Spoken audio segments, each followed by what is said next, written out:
Yo, what's good, people? It's Cactus, and we're back again with episode 16 of Cactus Convos. In today's episode, I've got a UK-based producer with me. He's produced for some huge names like Lil Tjay, Critch, Luciano, just to name a few. He goes by Benz. Benz, what's good, man?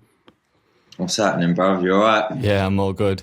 But yo, first of all, thanks for jumping on the podcast again. Just for anyone listening, we fucked up. Well, I fucked up. I interviewed him. We were talking for about an hour and a half. And his audio didn't even record, so we've had to do the whole thing again. So I appreciate you coming back on, man.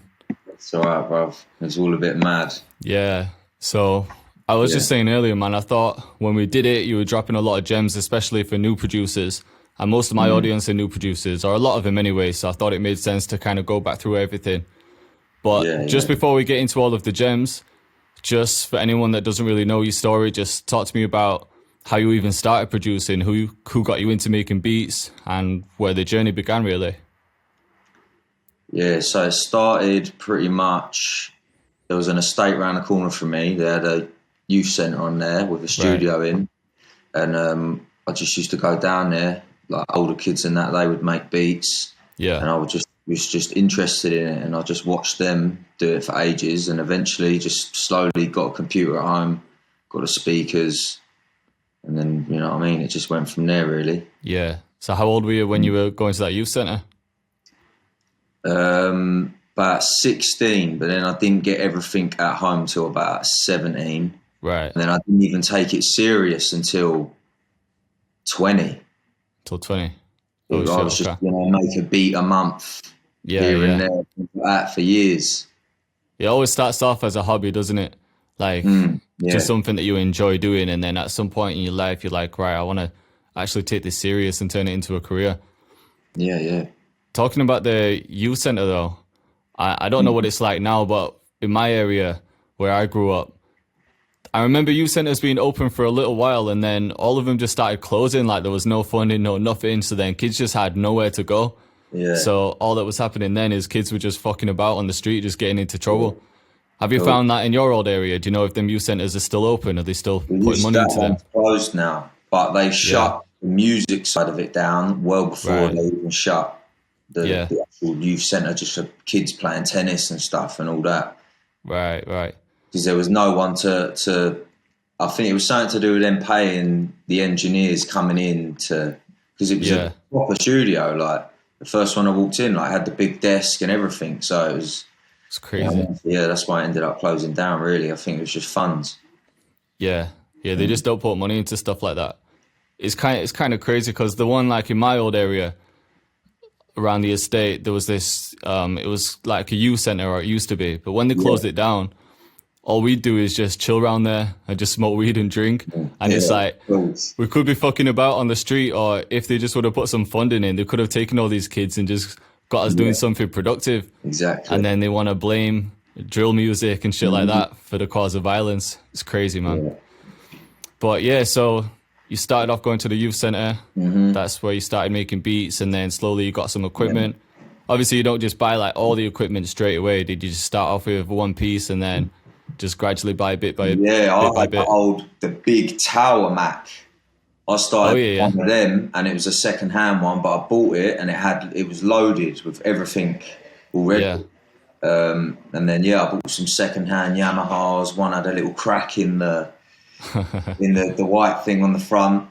And then just the only thing I bought new originally was the sound card.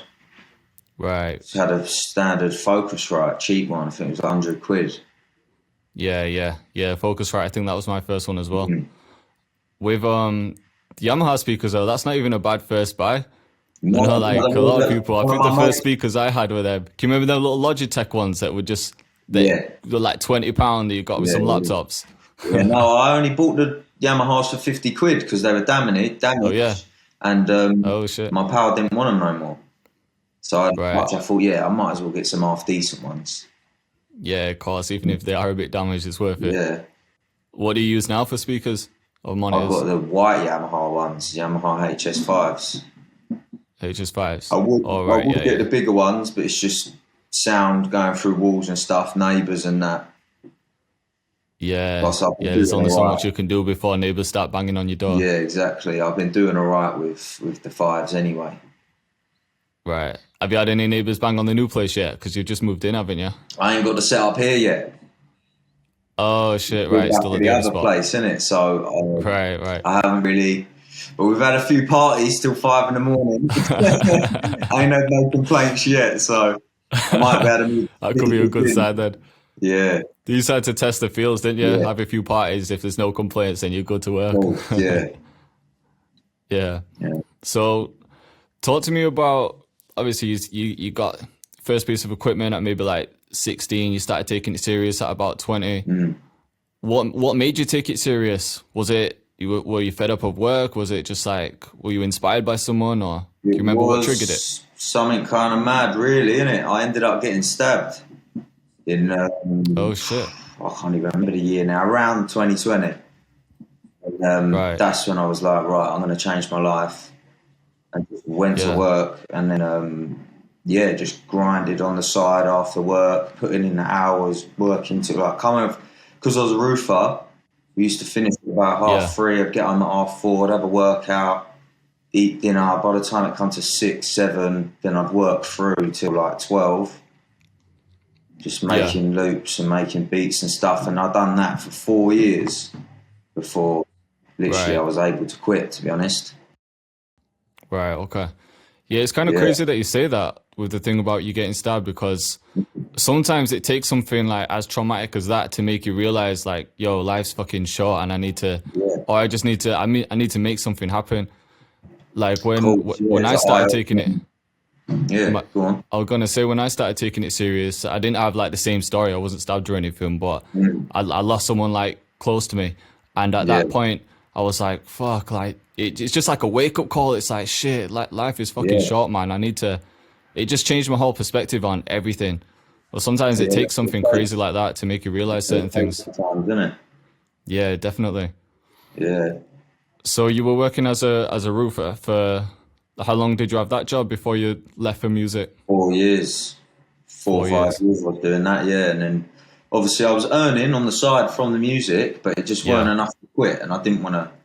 I didn't want to quit earning like $1,000 a month. I Yeah, wanted yeah. something that was secure. Of But course. the transition was kind of smooth, really. It weren't because of COVID. It weren't like I was like, right, to my boss, oh, I'm going to quit now. It was Right. more like it just, I don't know, it was like it was meant to happen like that way. Like the same month that we stopped from COVID was the same month I turned over more money from music than I did roofing. Oh shit. That's So it crazy. was nice, really. It's like perfect timing really, isn't it? Yeah. So what were you doing to make money as a producer? At that point, was it just selling beats or selling kits or a bit of both? Yeah, it was hardly beats. It was more kits for ages. Right. And then as soon as the first placement come in, then beats started selling. Yeah, yeah. That makes sense. Yeah. Yeah, and that's literally, that was all the same COVID and stopping, and then the placement all was Right. in the same month.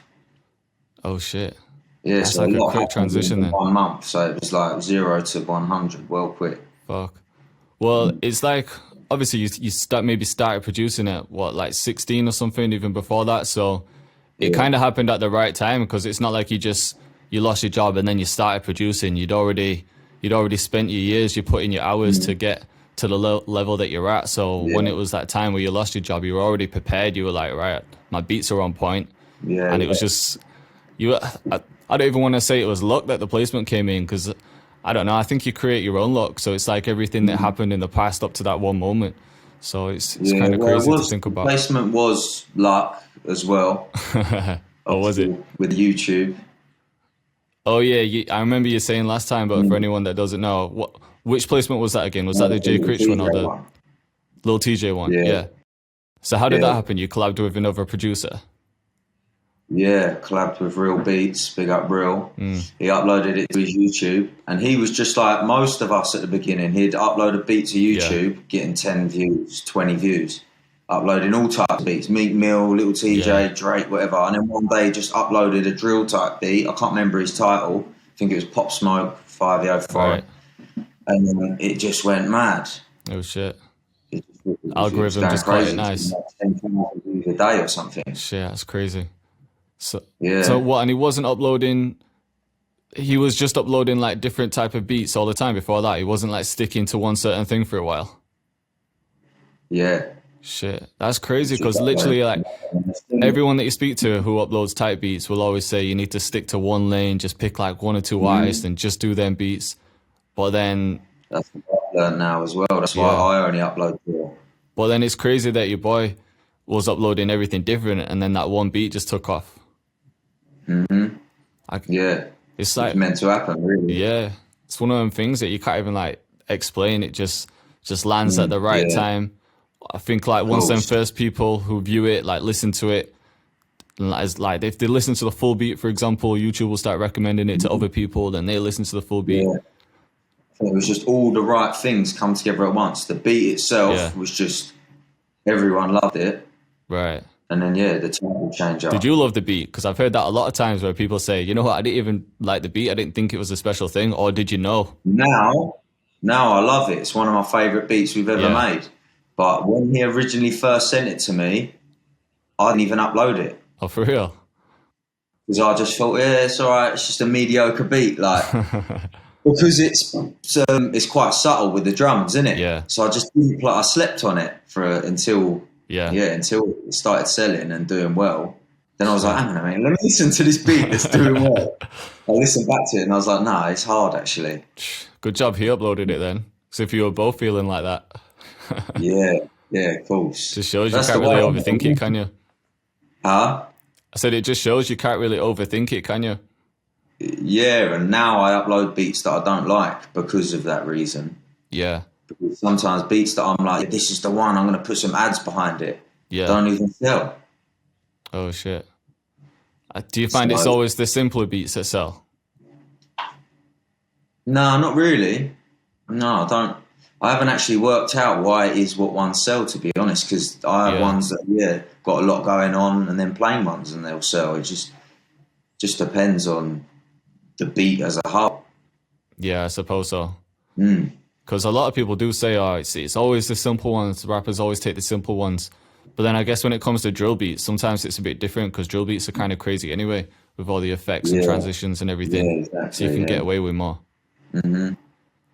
So when before you got that placement, or actually when you were working and producing at the same time, what was your schedule like? Because a lot of people struggle to find that balance because they always say, I've been to work, I just want to get home and I don't want to do anything else. I just want to go to bed or watch TV or chill. Like, how were you managing to balance everything? Did you have a set schedule that you were strict with, or what did it look like? It wasn't even a schedule. I had loads of stuff. Working out. I had a girlfriend at the time. Yeah. I had everything going on in life, but I just wanted it, so I made sure I'd done it. I had less sleep. I'd stay up till 12, 1, and I'd do it. And in breaks at work, I'd be replying to DMs or doing something. Yeah, There's something to be done. If you know what I mean. If you want to come home and say you want to watch telly, then clearly you ain't got the drive to do it anyway. Yeah, you're not hungry enough. Yeah. No, it's true. It's definitely true. Because there is 24 hours in a day. I guess you just have to sacrifice certain things, don't you? Like you were sacrificing sleep. I bet you were up early for work. Yeah. And as soon as you got back, you were probably just going gym before work, and then straight to music when you got home. You weren't watching no Netflix. 5 a.m. to go roofing. 5 a.m. Shit. And then just gym straight after that. Pretty much 3 times a week. Like during the week, one on the weekend. So like 4 hours sleep a night. Pretty much. Oh, you're not struggling the next day? Under my eyes, bro. Or just staring at the computer since I quit my job, innit? Yeah. I've been feeling the same recently. Yeah. I'm getting back problems and everything for just being hunched over all the time. Yeah. That's just like standard producer shit, that isn't it? So when you left your job, what was your game plan at that point? Did you have a game plan where you're like, right, I'm just gonna focus on YouTube, focus on placements, focus on loops? Like, did you have a structure for it? I didn't really think into what I was doing. I was just doing what I was doing. But then, over time, I started to think more like, I'll do weeks of, say 1 week of all loops, making loops all week, and then the next week making beats. Right. And then fitting other stuff in between it, whatever. I don't really have a schedule, to be honest.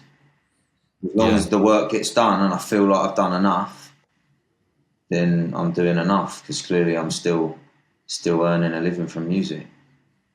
Yeah, of course. Yeah. I think sometimes when you set a schedule, like I've tried it before. Like when I first started doing this full time, I wrote out like a full schedule where I was like, right, 9 to 10 I'm doing this, 10 to 12 I'm doing this.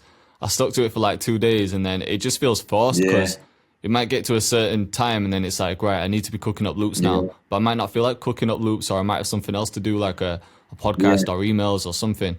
So yeah, I'm with you on that one. What I do now is whenever I get up before I start my day, I just write down like 3 things that I have to do that day, where I'm like, right, I have to do a tutorial today, or I have to make a beat, I have to reply to DMs, and then boom, I can just tick the ones off that I actually need to do and don't worry about like what time I'm going to do them. I'm pretty much the same, except for I just don't write it down, because I just know what I've got to do loops, or I've got to do the artwork. I think about it before I go to bed, what I've got to do tomorrow. Yeah, as long as you can like remember it, because I'm bad. Me, like the night before, I'll have all these ideas for the next day, like, right, I need to do this, that, and this, and then when I wake up, I've just fucking forgot everything. Memory's terrible. If it's the minor little things, like, I don't know, I can't even think off the top of my head, but you know, something little, then I might. But if it's something as big as like, I've got to make loops for a kid, then I ain't got to write that down. Yeah, of course. I know. Yeah, definitely. Yeah. So when you're making beats, you'll cook up for like a week and schedule them out for like the next however long, like the next 2 weeks or whatever. So how many beats are you uploading a day? Are you doing like one a day or one every 2 days, or? On the 30th of every month, I schedule the whole month's beats. Oh shit, okay. But I'm always 2 months in advance. So everything, say what got released today, the beat that released today, I made 2 months ago. Right. Oh shit, that's crazy. So I like to stay well in advance, just in case of like, I don't know, going on holiday or something. Yeah. I know need that's to start doing that. I don't need to be 2 months in advance, but it's just nice to have that security, knowing if anything went on, like, I don't know, if my computer broke and I was out of the game for a month, then things are still getting uploaded. Yeah. That's quite a long time to like schedule beats in advance. Like roughly how long does it take you to make a beat, would you say? I know everyone's different, but if you had to maybe make an average time. Half hour, probably, average. Oh, is that all? Yeah, I mean, because more time now, because I make so many loops, I'm using loops to make my beats, because when I come to making a beat, I've had enough of making loops. Right, that makes sense. So I've already, you know what I mean? So I've only got to lay down the drums, and then really it's just mixing. And sometimes it's an hour, sometimes it don't work out, but on average, probably half hour or something. I'm quite quick at doing like everything I need to do. Right. Yeah, that's sick then. Half an hour is a good time. What do you think the secret is to be able to make a beat in half an hour? Because I know a lot of people, like including myself, sometimes when I'm making a beat, sometimes I'll spend 2 hours on one because I'll just like overthink things. Like it might be the arrangement. I'll keep making changes. I'll keep like changing the sounds because I'm not happy with the sounds. Like I end up, I could probably make something quicker, but I always end up just changing everything or overthinking it. What do you think's the key to making beats fast? To be honest, more time is because I only use a loop that I really do like, that I can hear the drums already. Right. So I quickly get it out, get the idea out. Yeah. The only times it does take longer is if every now and then you just can't get the bass notes in key. Right, yeah. Sometimes you get a bit like lost of it and you're like, is it that one? Is it that one? It just the octave and it sounds right. You bring it down and it don't sound right. But that makes sense, because sometimes they're like slightly detuned, or sometimes you can just like hear the bottom note like clearly, but then other times if it's just like a warped sample or like you reversed it, you've detuned it, everything, then it's hard to find it sometimes. Yeah, exactly. Yeah. So that's sick. So half an hour for a beat and then you're scheduling them out 2 months in advance. That's like perfect, because even like me, I'm going away this weekend and I'm like, shit, I haven't got a beat schedule for this weekend, because I always just do it like the day before. Yeah. So I need to I need to use the Benz process, man. Yeah, serious. Nah, it definitely helps. Definitely helps. Just have a day dedicated to it. It don't even take a day, well, unless you make 1,000 beats in a month. But Yeah. More time, I'd probably say I'd got, because I get a lot of collabs back as well. Right. I probably do have about 60 beats a month. Oh shit. Yeah, It's crazy. quite a lot. The ones that you send out for placements, do you upload those to YouTube as well? Or do you keep them separate? If I like them enough, yeah. Yeah. Yeah. So you're not worried about, you're not thinking, right, I don't want to upload this one because I've got an artist in mind and I want to send it directly to that person. You're not really bothered about that. Only if I speak to that artist directly. If it's someone I'm practically cold emailing and I've got their email address, then no, I'm still uploading it because, you know, it's like a needle in a haystack. You never know if you're going to get the placement with them. But obviously, if you're speaking... Yeah, you can't hold off for everyone, can you? Like, oh, I've got a couple of beats for you. I think you'll like them. Then I will hold off. Right. And I'll ask them 2 weeks later and say, did you like anything? If they say yeah, then I'll still hold off a bit longer. But even then, sometimes they turn around and go, yeah, I laid down an idea, but don't know if it's going to go nowhere. So then I'll just upload it. I'm trying to sit on beats because people can't make up their mind, you know? Yeah, of course. Because you end up sending loads of stuff out and you don't know when that person's going to get back to you or if he's going to record to it. And if he records to it, is it going to actually come out? Is it going to make an album? Yeah. Like, you can't just sit there waiting. Otherwise, you can't upload anything, can you? No. I've got placements now that literally we was told they're using it at Christmas. Yeah. And it's still not come out. Really? Yeah. And I don't even know when it will. It's just how long the album takes, isn't it? Is that a placement you can speak about yet, or you just... Yeah, pretty sure. Raw Swish. Oh, Raw Swish? Yeah. Oh, that's sick. Yeah, he's that's not crazy. too big, is he? But he's getting known. Yeah, he's the keyword that I've been going for the past few months, actually. Because it was one of them names where I was searching and it was like, there aren't like loads of people searching for him, but I can see that he puts in work, like he's always dropping new music videos. And his videos get decent views as well. So that's why I was going for him. Yeah, I tried. I think he's releasing a project this month, isn't he? That's the mixtape, yeah. Oh, the mixtape, yeah. So you're hoping that it's on there, or it should be on there? No, it's not on the mixtape. It's going to be on the album, which is going to be even later. Oh, shit, okay. Yeah. How did that connection happen? I can't even say the producer's name because I don't remember it. I do remember it, but he spells his name weird. But he got it, basically. Right. Because he speaks to him direct. Oh, shit, okay. But I've been told I can't say nothing, so... yeah. It be all good, do you know what I mean? It's not, yeah. Of course. Well, fingers crossed that comes in there, man, because that'd be a good one as well. Yeah. So with that one, was that like a loop pack that you sent to the producer, or? Yeah. I got an email list that I sent to all producers that are getting placements.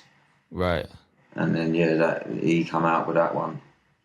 Yeah, when we were speaking last time, you were saying that that's been a key for you really to get placements. I remember you saying you had like a few different ways. Like one thing was kind of trading email addresses with people. Yeah. And the other was like sending loop kits out.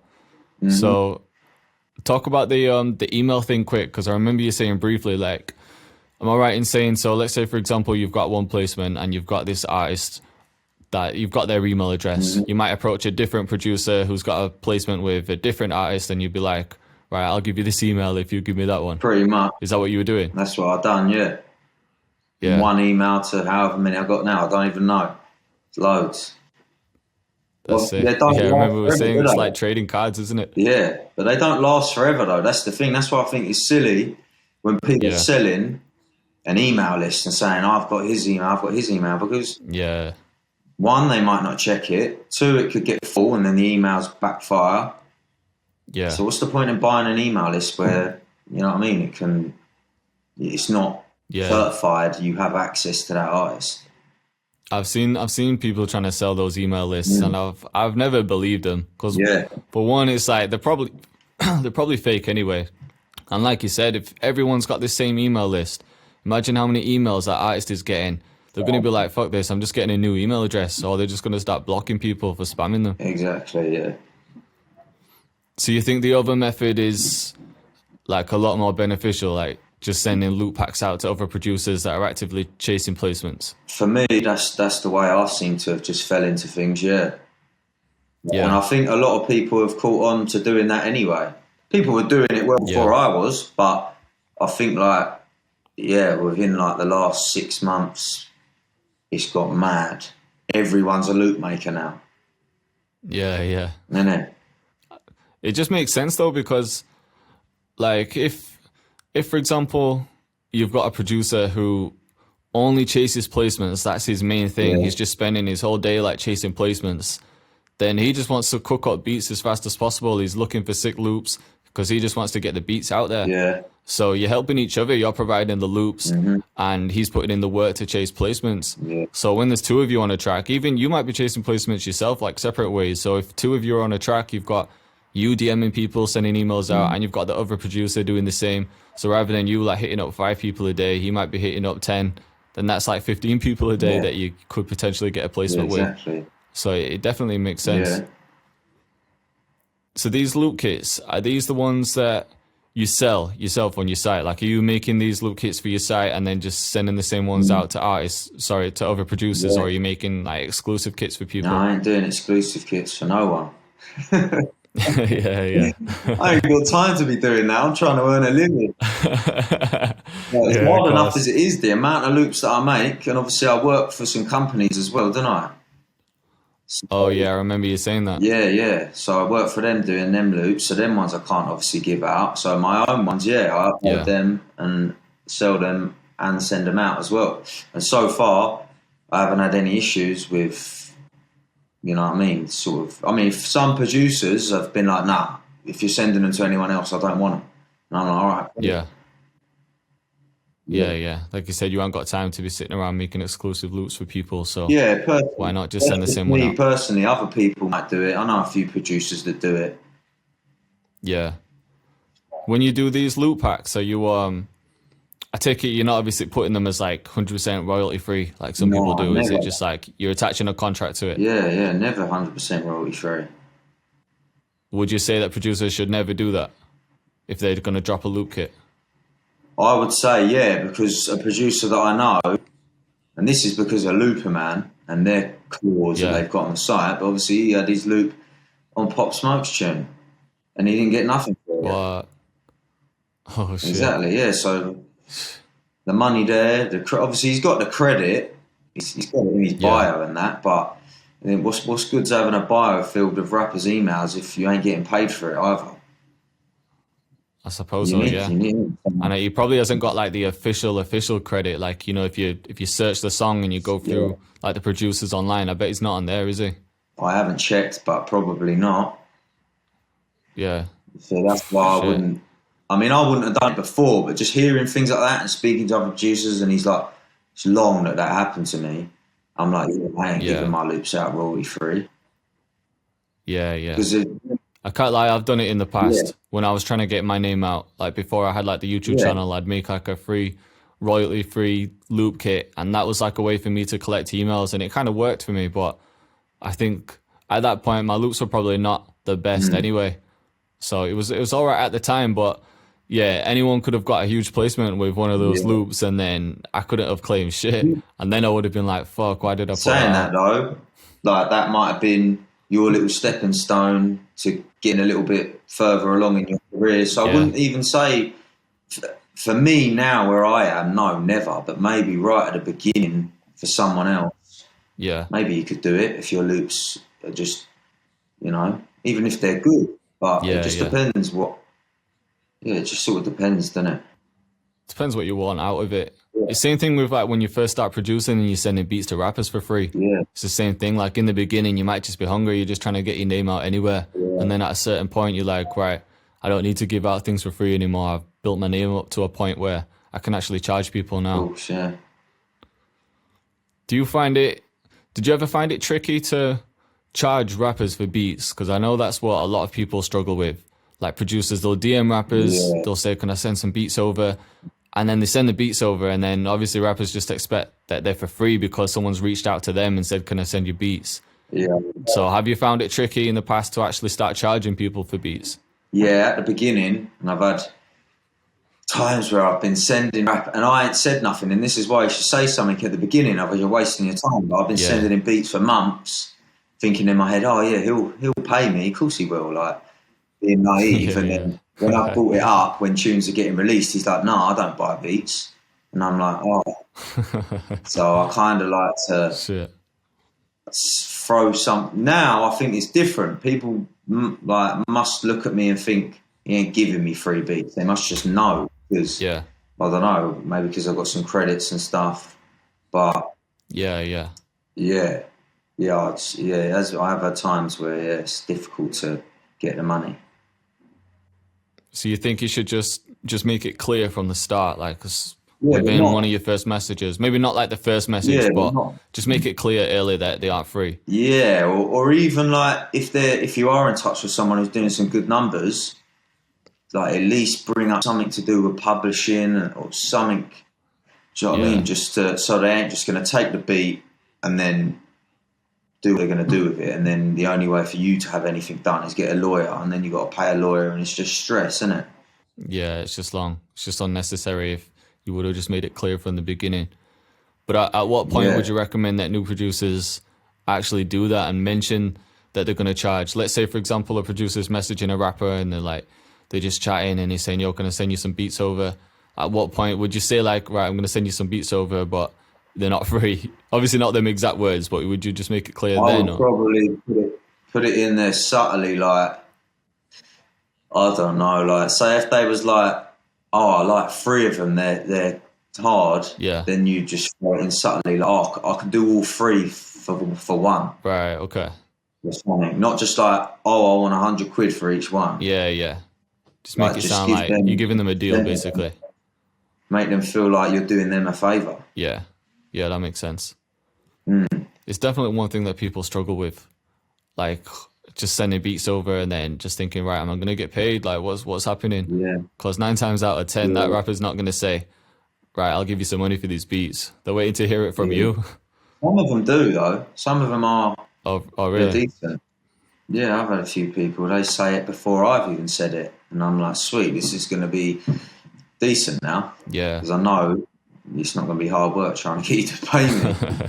That's probably down to a few things. It could be that the artist is a little bit more developed, like they're more established, so they know how business goes. And the other thing is that you look like a well-established producer. Like if you click on your Instagram, you can see you've got big credits there.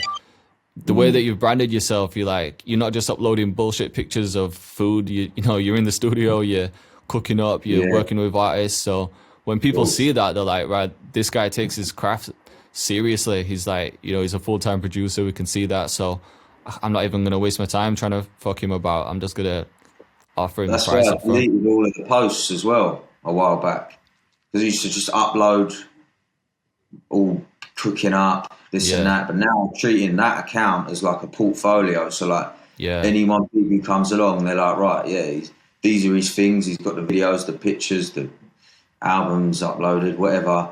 yeah. So that's why I made another Instagram for that type of stuff. Oh, right, yeah. The other Instagram is like the cook-ups, isn't it? Like the beat breakdowns and everything. So Yeah, you're doing them all on the of that. same page before? Yeah, I was doing it all for one, and then I thought it just looks more professional to just, you know what I Yeah. mean, just have all the credits on the Yeah, of post course. instead of a load of rubbish. Yeah, Not even definitely. rubbish, but yeah, you know what I mean. It's just like personal stuff, isn't it? Or anything that just makes you look unprofessional. Yeah. And it's mad because you were saying that once you got that first credit, like people started buying a lot more beats. What do you think that was from? Do you think it was because you put the credit like in your Instagram? Or do you think people had like just heard the tune and then just looked up the producer? Yeah, I And, don't know if it was that or because my tag was in the Lil Tjay tune, right. or I don't know, people found it on Spotify and looked at the song credits and see my name. I'm not too sure. Probably Yeah. all of them combined, Yeah, really. Just definitely. that. And then obviously the other one happened pretty quickly after as well, the Luciano one. Oh, And that right, one was okay. pretty big. So that probably helped, because that was like 3 weeks after that come through, the Little TJ one, to be honest, I think. Oh shit, that's pretty quick then. Mm. Was that a similar story? Was that collabing with another producer? Exactly the same producer, exactly the same thing. Same one? Oh shit. Yeah. That's crazy. I bet Yeah, you and yeah. that producer have just got a sick relationship now. Just collabed on hundreds of tracks after Yeah, that. man. Yeah, I talk to him all the time. Yeah. Once you find that kind of duo that just works every time, then yeah, that's the one. Yeah. So the the other big one, like you had like the Lil Tjay one was the first one, Luciano was second, and then who was the third one? Would you say? Is it the Jay Critch one or? Let me have a look. No, because Jay Critch was on the Lil Tjay song. Oh, of course, right. It's both of them. After that was Jim Jones. Oh shit. Okay. Yeah, that was through an artist who was working with Jim Jones. So it weren't Jim Jones's song, but Jim Jones was on my beat. So. Oh, that's sick. Yeah. Yeah, that was a decent one. And it's a drill one as well, which probably surprised people that he would jump on a drill one. Yeah, definitely. I feel like everyone's jumping on drill now, though. Yeah. It's just the wave right now, isn't it? Mm. Do you think it's going to die out? Or do you think it's just going to keep evolving? No, I don't think it will die out. Because of the new generation now. Yeah. Like all people, young kids in school, they all listen to drill all the time. It's like... It's just, yeah, it'll evolve, but I don't think the name will change because really, drill's just turned from grime. Back when I was in school, it was grime. But grime never really got to this level. No, but I think personally, the beats are better now. Yeah. That's probably why. Yeah, that's true. Yeah, and drill's gone like worldwide, whereas like grime, it was always a UK thing, but you didn't really have American artists jumping on grime or anyone else. But now everyone's jumping on drill as well. Like back in them times, the internet weren't what it is now. Yeah, I suppose so. I think if it had happened, if the internet was there back when grime was thing, I think it would have been different as well. Yeah, now that you say that, that's probably true because we didn't have like Instagram like we've got it now. You didn't have like a lot of the stuff. We had like some of the platforms, but people weren't really as connected as they are now. Yeah. Yeah. Even in Ghana, have you seen them Ghanaian drill tunes that have come out? Yeah. With Chris Rich. Yeah. It's crazy. Yeah, and they're hard. Yeah. Who are some producers that maybe inspired you when you were first starting, or just inspire you now, or just some producers that you rate? Back a long time ago, I used to love Cardiac's beats. Yeah. And Renegade.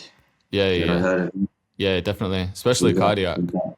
Both of them two done a lot of Ace Hood's oldest music because I used to like him a lot. Yeah. Them two. It's hard to think off the top of your head, and now it's just anyone really. There's so many people in there. But I do like Wheezy. I like Wheezy's beats. Yeah.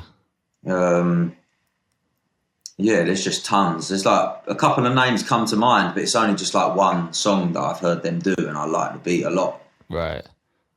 There's a new name every day, isn't there? I think because it's so easy to get good at production now. You can just watch some YouTube tutorials, some like YouTube tutorials for music theory too, and you can just make a beat like quick. Whereas back when you started, how did you even learn at that point? Did you have a few boys that were showing you, or was it just the few tutorials that were on YouTube? I had about two people who made music who sort of showed me bits and bobs, and then just learned it myself, innit, really, YouTube. Yeah. Can you remember who you were watching at that point? Nah, not a clue. Anyone and everyone. Yeah. Really, it weren't even to make music, it was just learning Logic. Right, yeah. Just how to actually use the software. Yeah, I figured out just how to make the music really myself. Just trial and error years. And same with mixing. That all just self-taught too. Huh? What did you say? It used to do your head in? Oh, mixing used to do my head in. I used to hate it. Yeah. I'd always have issues with the kick and the bass. Yeah. I think in the beginning you kind of overthink it, don't you? And you watch like so many different videos. I think we were saying this last time, but a lot of the like mixing courses, for example, that you can watch online, a lot of the time it's like old school like mixing engineers who are sick, but they weren't really like mixing drill beats and mixing hard trap beats. They were mixing like rock music and live instruments, which you'd obviously mix a live instrument differently to how you'd mix a like synthesized kick. You know what I mean? So a lot of the time, like you watch all these videos and you think you learn like one technique from that video, and then you think that you have to apply that to every beat that you make when it's just not the case, is it? It's always different. Yeah, over the years, I still do bits to my mixes and that, but generally it's start off with good sound selection and leveling. Yeah. And then sometimes it's just all meshing together perfect, and you just do little tweaks, little EQs and that. Yeah, yeah. And then, I remember when we were speaking last, you said that, because I was saying like a lot of the time for mixing, it's kind of simple. It's just good sound selection. And then you were saying that actually sometimes you do quite a bit to your tunes. Yeah. And what were the main things? I remember you saying you obviously had an instrument bus and process that differently, and then have a drum bus too.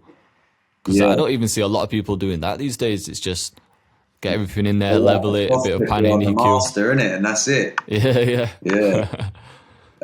So what kind of stuff are you throwing on the instrument bus, for example?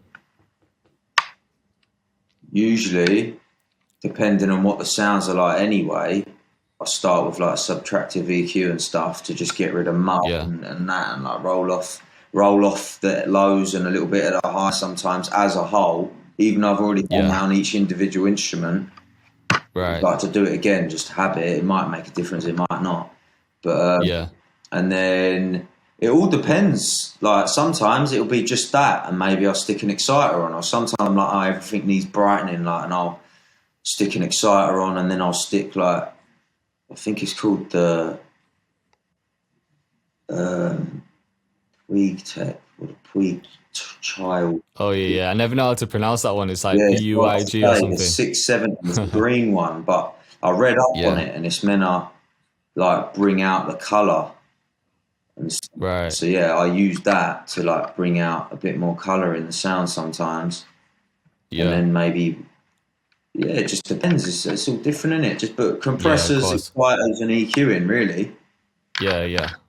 Pretty much too crazy. Off the top of my head. And then drums is just, at the moment, I'm just sticking on that Cymatics Diablo one.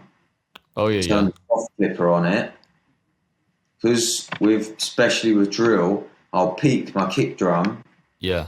Luciano, and it will peak in the bus, but then when I put the soft clipper on and turn the output down, I bring it down to like -5, and I'm not peaking anymore, but you're still getting that harsh, still getting the punch.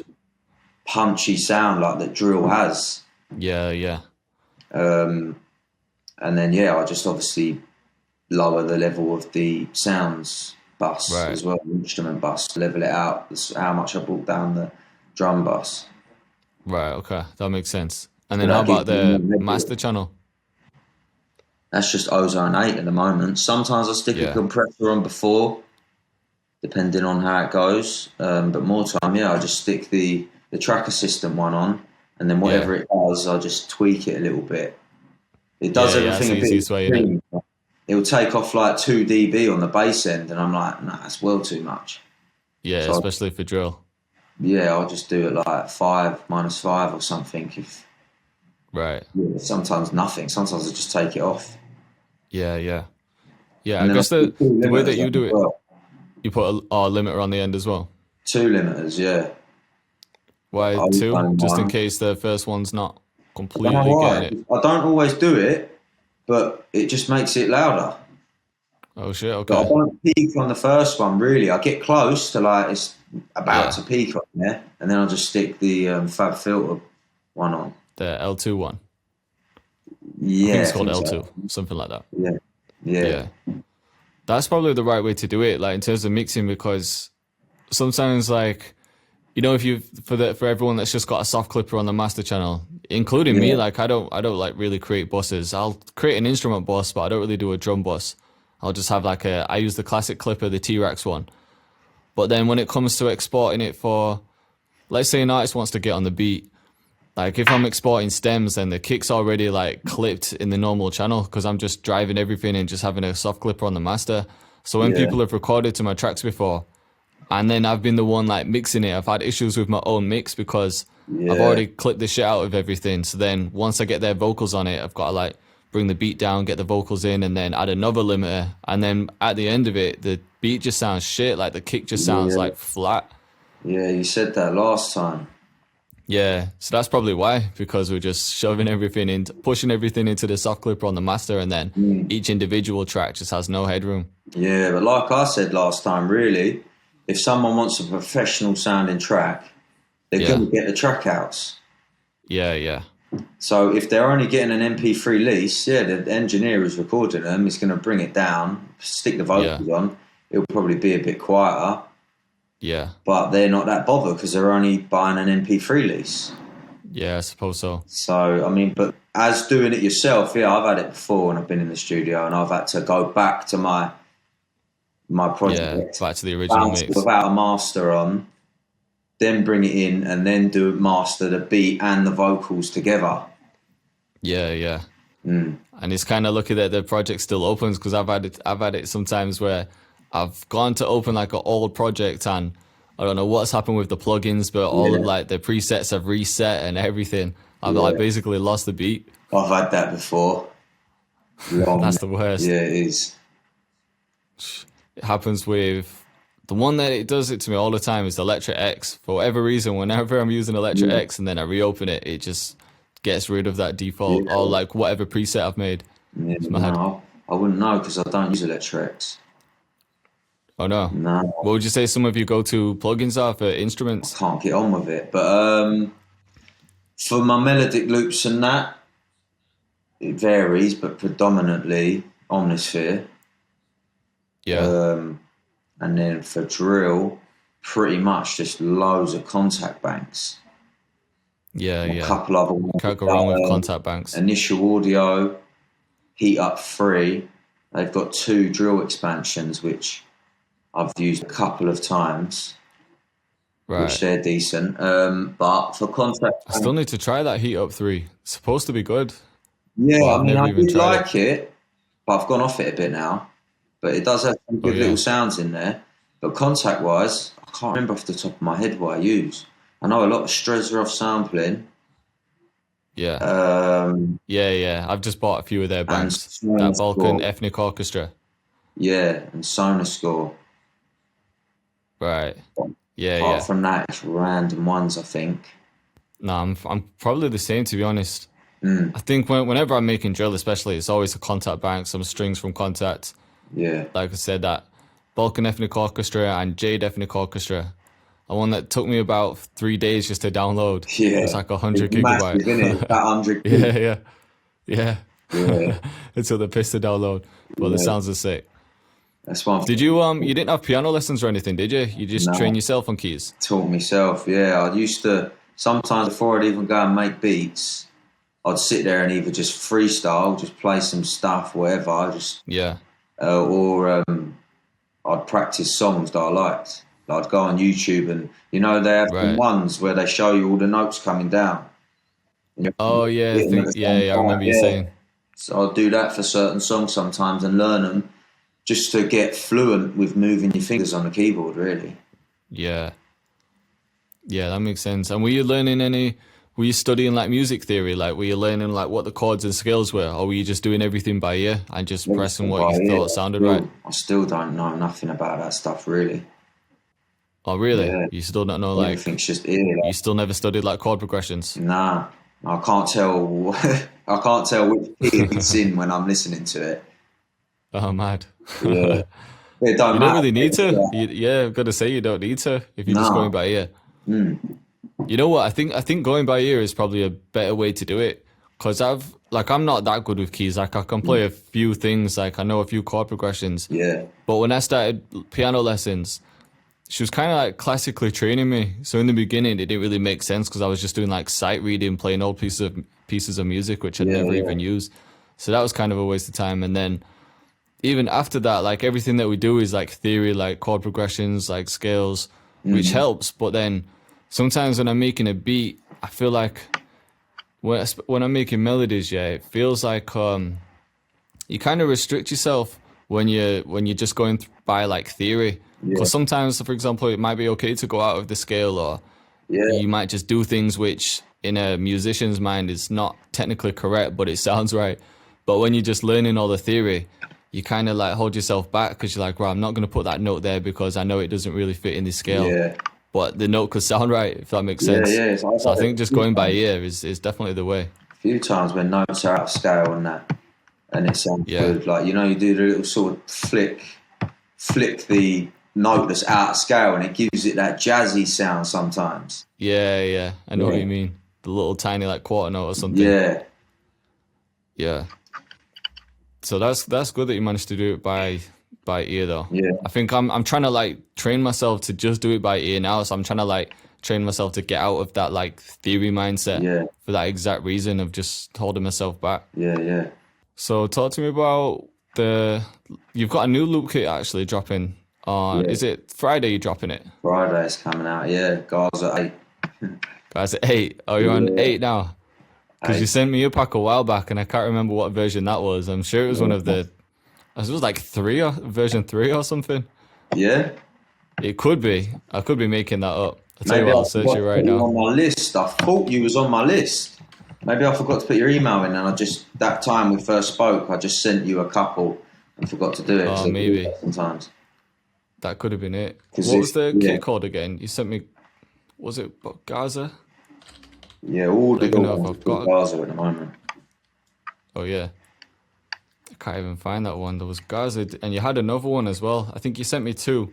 Right, yeah. One might have been Gaza, but I can't remember you would the have name. received like some melodic kits in between all of those as well if you was on the list. Yeah, I think so. I'll stick you on it. that's I'll what have it to was. remember to do it when we finish this. Appreciate that, man. Well, when the kit's out on Friday, I'll buy that one. Show you some love. Show you some support. I appreciate that. Of course, man. So the one on Friday, that's just drill melodies. Hard as well. It's one I like this one.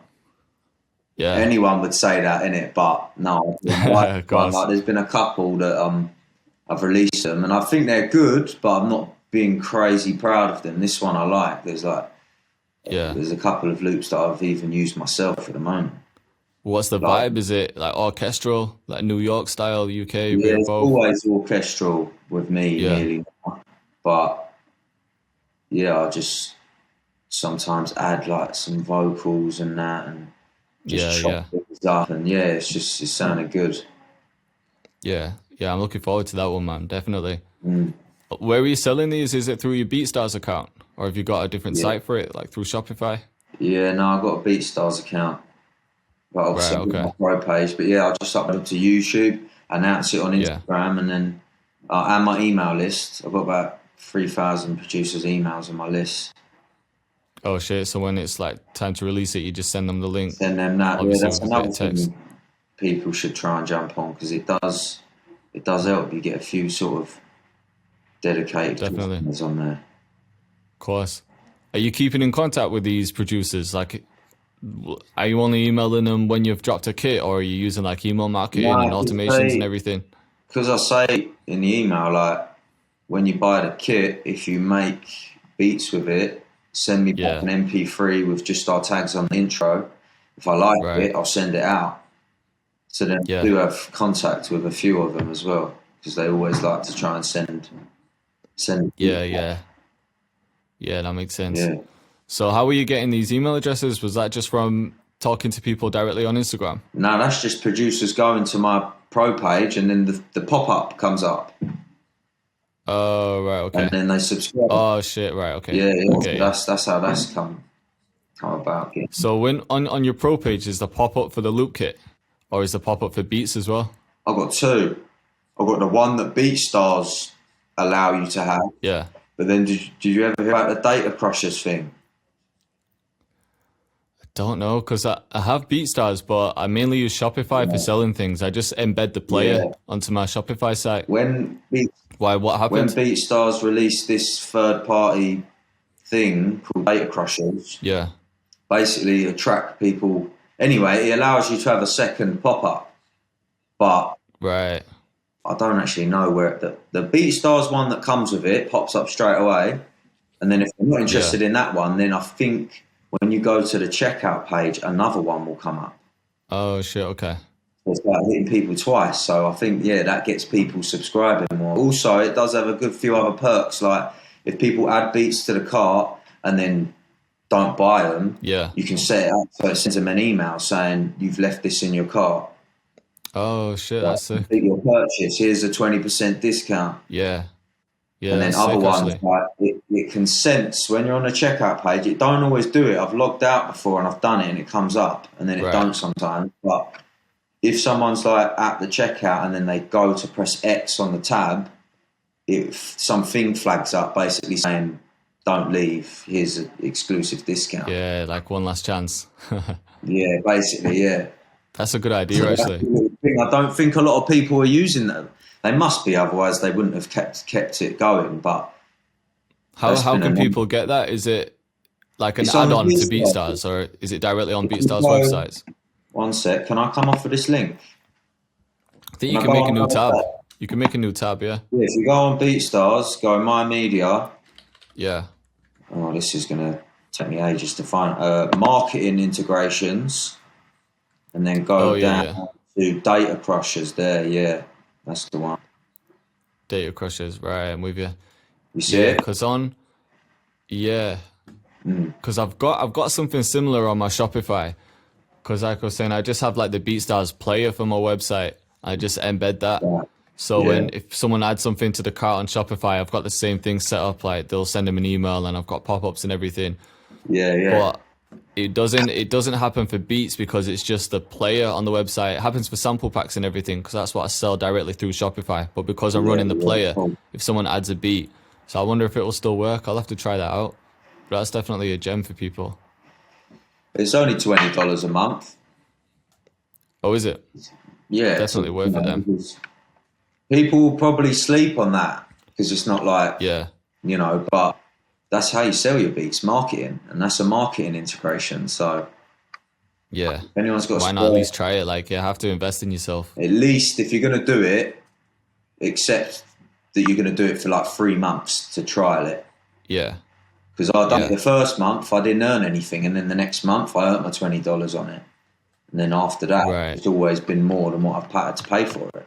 And I'm guessing it will show you the figures. It will say like how many people bought a beat after seeing the pop-up or after seeing the left in cart Yeah, it shows email. you everything. Yeah, it shows you the abandoned cart ratio. Right. Now, 1 month I'll have 80% abandoned cart, Oh shit. and you're like, oh, imagine if everyone bought all of them beats that they Yeah, abandoned. yeah. But more time, it's around 60%. 60% of people that go on your website will leave it in the cart. Or you mean 60% of people that have left it in the cart will buy it after they see the email or pop up?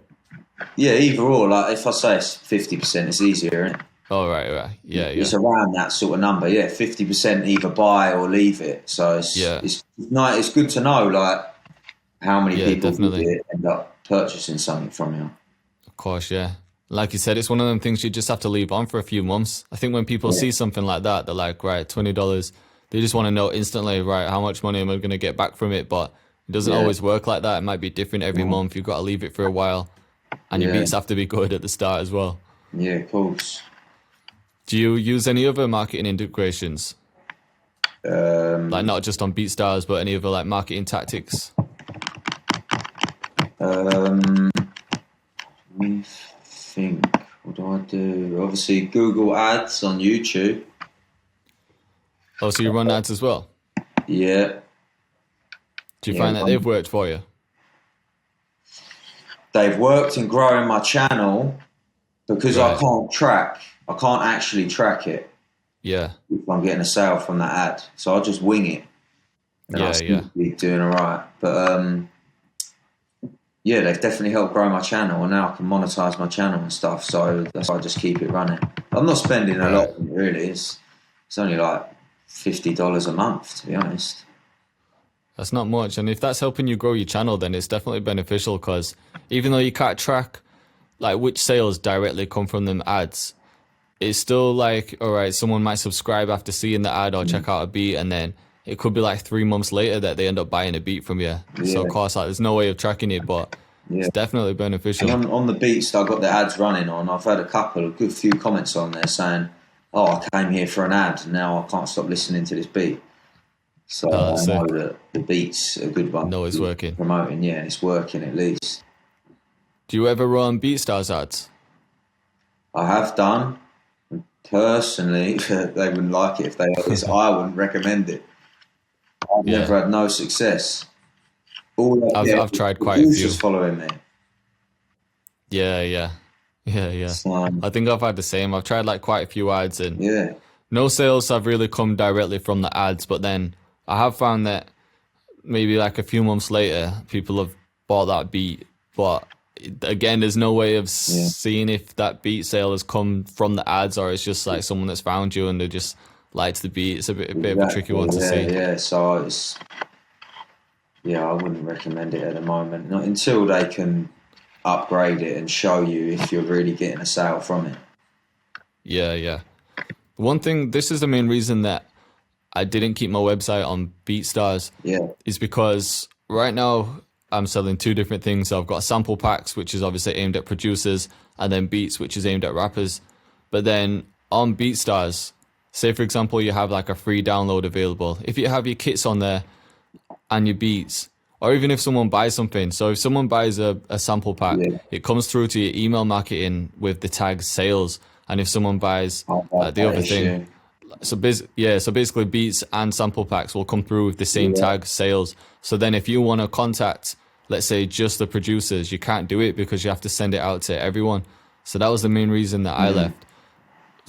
So how are you kind of separating the producers from the rappers? Is it just through the pop-up? Pretty much, yeah. Then they're going into the different list.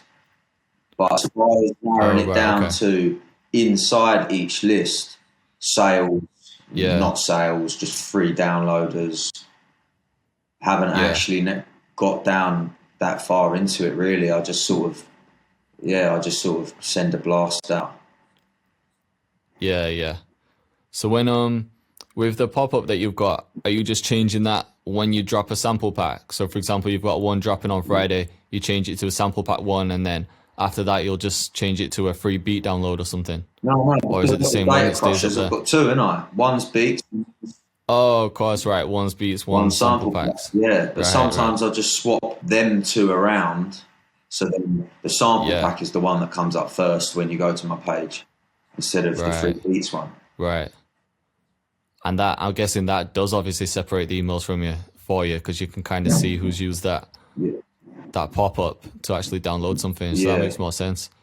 Just speaking about BeatStars as well, I saw this on your Instagram a while back, and then you mentioned it when we tried recording the first podcast, but you said that you got a publishing deal. Yes, the co-publishing deal with them and Sony ATV.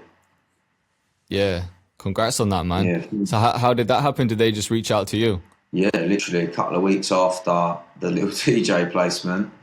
Oh, yeah. One placement, everything starts happening, doesn't it? Yeah, that's when all the phone calls come in. Yeah. So that happened. And then, I read over it. I did have someone at the time advising me not to do it. But... What were the reasons? I can't really remember. Like, it was something to do with the percentage they wanted, because there's different percentages. Like, I don't think he even understood fully, like, because they're trying to get us placements as well. When they get us a placement, they want a little bit more than the standard 20%. Yeah. Which kind of makes sense, though, if they're bringing you a placement. Yeah. I think they're kind of acting as an actual record label, aren't they? If they're trying to find you placements, because I think publishing companies never used to be like that. It used to just be they collect money for you, but I think now they're seeing potential in other areas where they're like, if I go out and find this guy a placement, then I'm entitled to more percentages. So why manager? Not? Really? Yeah. I find you a placement. Definitely. So what do you, for anyone that doesn't know, what exactly is a publishing deal or a publishing company? Well, I mean, without going too into it, and I don't know the ins and outs, they pretty much just collect your money for you, don't they? Your royalties. Yeah. Which I wouldn't, without signing that deal, I wouldn't have a clue what I was doing. I wasn't even signed up to PRS before I signed that. Oh yeah, I remember you saying. So they got you onto that. Rolling, and I had my first PRS check come through the other day, which was obviously nice to just know that it's working. Yeah. So the PRS checks, they don't obviously go to the publishing company, they go direct to you, but then everything else goes to them first. Yeah, and then they take their little cut, and then it goes inside your Sony Score account, and you can see what your balance is and withdraw it whenever you want. Right, okay. I suppose it just saves you a lot of time, doesn't it? Because like you said, if you don't really know like where to collect your money from, because most of the time you don't even know where the tracks are getting played. You don't know how many different places you can actually collect money from. Like PRS is one, but then there's so many others. Like you see like Songtrust, ASCAP, BMI. I think they're more for like the US, aren't they? But from what I've kind of gathered when I've been like trying to do my research, I think for anyone based in the UK, I think the main thing is to be signed up with PRS, and then the other one is MCPS, which is kind of related to PRS. Yeah, I heard of that one. I didn't, because I signed the deal, I didn't need to sign up to that. Oh, right, because they're collecting that side for you anyway. I could be wrong, but the M stands for mechanical, innit? Yeah, it's mechanical royalties. Yeah, so like PRS is obviously publishing, and then right, okay. I'm just putting a charger in my laptop. Yeah, it's all good. But yeah, and it makes it a lot easier registering songs as well, to be honest, being with them. Do they do it for you? Huh? How does it work? Let's say you get a placement, what happens? Do you contact them? Do they register everything for you? On the BeatStars thing, there's a portal that you go through, and all you've got to do is type in the percentages and the names of who's involved. Whereas I'm pretty sure with doing it through PRS yourself, you need a lot more information. Things like how long the track is. Yeah, you do. Yeah, things like that. Yeah, so they do make it a lot easier for registering a song. It's pretty quick. I mean, it's hard enough just getting the artist's legal name sometimes. Yeah. Let alone all the others. So you don't even need that on BeatStars. You just like what information do they need? I think they. How do they even find the track? Oh, obviously you type in the track. It has to be released first for it to be found. Oh, right, okay. So you just type in the track, type in the artist's legal name. Or I think one of the guys even told me the other day, you don't even have to do that now. You can just type in the actual rapper name. It'll do the digging for you. But I could be wrong. Right. I still type in the legal name. Yeah. Just to be safe. Yeah. But yeah, I think you're right. I think it will just, like we said, it will just save you a lot of time for people that don't really know like what's involved, where they can collect the money. It's just one less thing for you to worry about. Because especially from chasing like money from labels, for example, I don't know if you've done it in the past. I haven't personally, but I've heard stories of people just contacting them non-stop. They're just getting voicemails constantly or emails saying, yeah, we're getting around to it. And then they could be chasing payment for like 6 months from people. And then most of the time people will just be like, do you know what? I can't even be asked anymore. I'm just going to leave it. It might not be much money. Are you talking about for an advance or the master royalty? Like master royalties. Oh, yeah, that's a nightmare. I'm still chasing mine up. From which one? That's the one thing that BeatStars and that don't still collect for you. That's the label pays that to me direct, as far as I'm aware. Oh, shit, okay. I have to chase that up myself, and I sent 2 emails and I ended up yeah, good luck trying to get through to someone. To be honest, though, last time we spoke about this, I was like, I need to send him an email again. I bet you haven't done it since then, have you? I forgot again. That's like, that's the to-do list. I will remember. Yeah, that's something I will do. But you know, what do you actually chase from them? Because obviously, like MCPS, for example, will do like mechanical side. You know what, like the music business and how royalties are separated. Like I try to research it all the time, but it still confuses me because it's not just as simple as like publishing and the master recording. Like it just gets broken off into so many different things. But do you know what you actually have to chase the record label for? Like which section it is? Just that 3% they gave me. Right. Or the 1.5, because obviously that was split with Real. But like the producer points. And the master royalty, I don't understand it fully. I don't know what the difference is anymore. I just know I probably am owed money. Yeah. Which they're not going to ring me up and offer. No, of course not. Yeah. So do you have a manager right now? Yeah and no. Not properly. We haven't signed anything or anything like that, but Yeah, in terms of I can go to him and say, I've got this deal, can you sort it out for me? Like, Right. and then he just gets a percentage depending on how much work. That's what we do the percentage off as well, how much work. If it's like a few emails and then they pay, just take a smaller percentage. Right, okay. So, and is this someone that you know, like, personally, or did you just meet through music? This is someone to do with the BeatStars Sony thing. Oh, right, okay. Yeah. So, can't they be the ones that are chasing labels for you? I don't know if that's really a manager's job. He could have. He has helped me get through it, but I actually wanted to do it myself. Right. Okay. Just so you can stay on top of it. Because I haven't signed anything with him, and he's not my official manager. So if he disappeared on the face of the earth, and I've had him doing everything, then I'll be back at square one. So I want to try and learn it all myself. Yeah. You know, so that makes sense. I suppose the more you know, the better in this industry. Yeah. Like, it doesn't hurt to educate yourself, does it? Definitely, yeah. All right, man. Well, yo, I know we've been through pretty much everything that we kind of went through in the first podcast. To be honest, like you were saying at the start, like, because it was over a week ago, we couldn't even remember a lot of the stuff that we spoke about anyway. Yeah, so I think we managed to go through everything. Roughly the same stuff, to be honest. Yeah. But just before you go, for any like new producers that are listening, I always like to ask people to maybe give them a bit of advice. Let's say, I always say, pretend you're a new producer, or not even a new producer. You're a producer. You're trying to get somewhere. Your beats are actually on point, and your aim is to just build up your brand, get some placements. What would you recommend that they do? What kind of steps would you recommend? Well, I can only speak on the way I've done it. Yeah. The way I've done it was, start making kits, start trying to sell your kits, start networking, building email lists, making connections, just working hard 24/7. Yeah. And that's just pretty much, just keep going, even if it's because you see other people, they're like, I've been producing 6 months. Yeah. You know what I mean? You can't get disheartened by that. Yeah, of course. Because I took me 4 years. Yeah.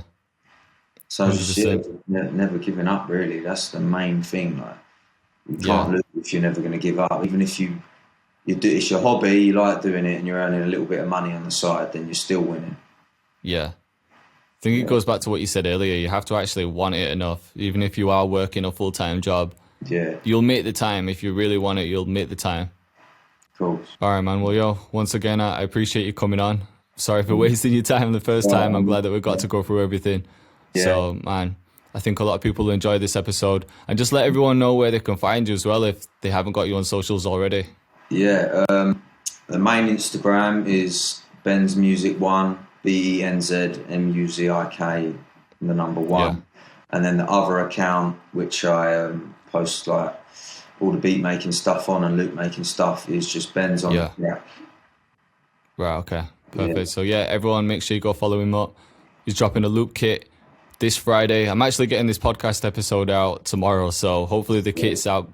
Well, it's going to be out on Friday, so everyone should hear it by then. So the new kit's out on Friday. Make sure you get it. I can say from hearing the old ones that his loops are fucking sick. His credits have kind of, they show that. That's how he's managed to get all these placements. So yeah, man. All right. But yo, Benz, we'll keep in touch, man. Yeah, man. Good to be on.